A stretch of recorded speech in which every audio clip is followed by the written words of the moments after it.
Ngayong araw guys, turuan ko naman kayo kung paano kami dumiskarte ng ulam dito sa probinsya. Sakto din naman talaga na wala kaming ulam ngayong araw pero wala talagang problema yan. Pero bago nga pala ang lahat, nanguha nga lang din pala muna kami dito ng sili para meron kaming malagay dun sa sukaan. Di kasi nauubos yung mga native na sili dito sa bukid kasi sobrang dumadami din talaga sila.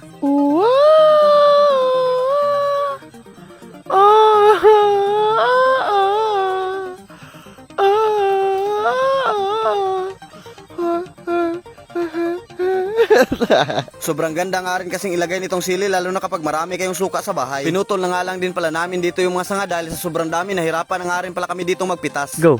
Saan na go? Harvest man go.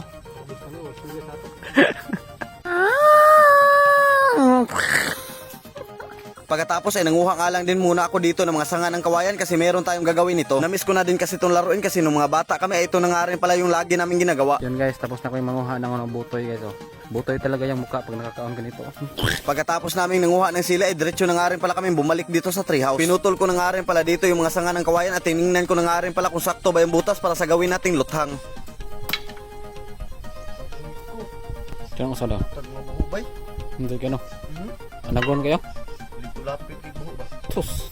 At ganito nga lang din pala kami kadali dumiskarte ng ulam dito sa bukid. Sobrang dami mo din kasing iba't ibang klaseng makitang gulay dito sa bukid kaya kapag wala ka talagang ulam sa bahay ay wala talagang problema yan. Basta meron ka lang talagang stock na bigas ay solve na talaga yung isang araw mo. Dahil di din naman talaga may iwasan na darating yung panahon na sobrang gipit. Buti na nga lang din talaga dito sa bukid ay sobrang daming gulay. Basta wala ka lang talagang arte at kumakain ka lang din talaga ng gulay sa paligid ay makakatipid ka talaga. At imbis pa uwi na nga rin pala sana kami dito guys ay meron nga rin pala kami nakalimutan. Oh, ano, back to back, back to back.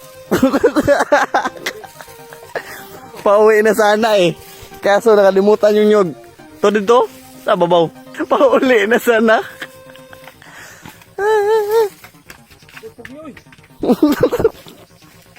Masarap din talaga kainin yung sari-saring gulay dito sa bukid lalo na kapag lagyan mo ng gata. Pero iwan ko kasi kahit walang karne sa gulay basta meron lang din talagang gata, ibungkag din talaga palagi yung bahaw. Ganito nga din pala kadami yung nakuha naming gulay guys. Pag naluto na nga rin pala yan ay pwede na nga rin pala yan sa pangdalawang pamilya. Medyo unti na nga lang din pala yung makikita nyo dito kasi binawasan na nga rin pala yun ni Neil. Siyempre niluto ko na nga rin pala yan para makakain na nga rin pala tayo. Nilagyan ko nga rin pala ng papaya yan guys kasi masarap yung sari-saring gulay kapag merong papaya. Sakto naman at bumuhos nga rin pala yung malakas na ulan ay sobrang sarap din talaga humigop ngayon ng sabaw. Tapos parisan mo pa ng inihaw na tuyo yan ay iwan ko lang kung di ka ba gugutumin ito.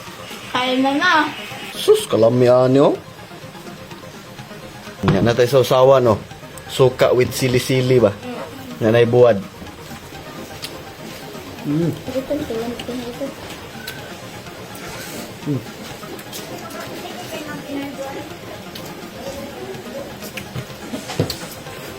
Dragutan boards. Bunal boards.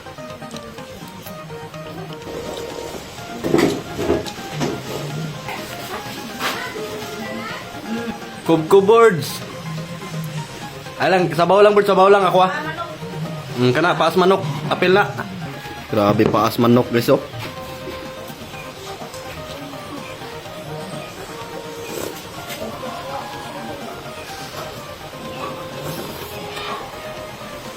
Hanggang dito na nga lang din pala muna yung video natin ngayong araw guys. Kaya kung nakaabot kayo sa video na to, maraming salamat palagi sa panonood nyo. At sa mga gusto nga din pala ng libangan dyan guys, meron nga pala tayo ditong bagong Hiyang Plus. Kaya kung gusto nyo maglibang, nasa comment section nga lang din pala yung link.